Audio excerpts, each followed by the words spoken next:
Britain का PM कौन बनेगा, इसे लेकर दो प्रतिद्वंदियों के बीच जबरदस्त टक्कर जारी है।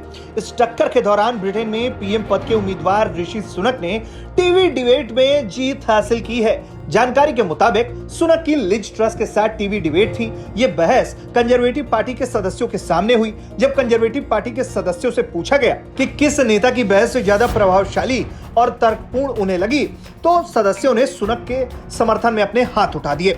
स्काई न्यूज पर टीवी डिबेट हुई थी। इसमें ऋषि सुनक और लिज ट्रस आमने सामने थी। इसमें ऋषि सुनक ने लिज ट्रस को करारी शिकस्त दी।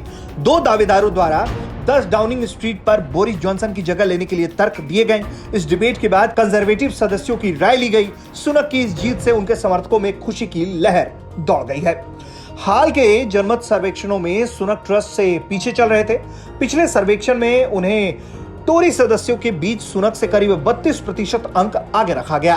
टीवी डिबेट के दौरान ब्रिटेन के पूर्व वित्त मंत्री ऋषि सुनक अपने मुद्दों पर अड़े रहे। उन्होंने टैक्स से कटौती से पहले बढ़ती महंगाई पर काबू पाने की जरूरत पर अपनी बात रखी। ऋषि सुनक उन आरोपों को खारिज कर रहे हैं कि टैक्स का बोझ मंदी का कारण है। उन्होंने कहा कि यह बिल्कुल गलत है। मंदी का कारण मुद्रास्फीति है। टीवी डिबेट के दौरान एंकर ने ऋषि सुनक और लिज ट्रस से कई मुद्दों पर तीखे सवाल भी किए।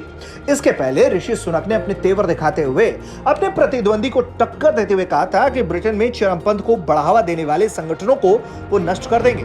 ऋषि सुनक ने यह भी कहा था कि वो इस्लामिक चरमपंथी से निपटने के लिए सरकार के हथियार के तौर पर इस्तेमाल किए जा रहे और असफल हो रहे निषेधात्मक कार्यक्रम पर भी फिर से ध्यान केंद्रित करेंगे। कंजर्वेटिव पार्टी के सदस्यों का मत जीतने के लिए चल रहे अभियान के तहत उन्होंने कहा कि प्रधानमंत्री के लिए हमारे देश और लोगों को सुरक्षित रखने से अधिक महत्वपूर्ण कोई काम हो ही नहीं सकता। ब्रिटेन में पीएम पद की लड़ाई काफी दिलचस्प हो गई है। ऐसे में हर मोड़ पर ऋषि सुनक और लिज ट्रस के बीच शहमात का खेल जारी है।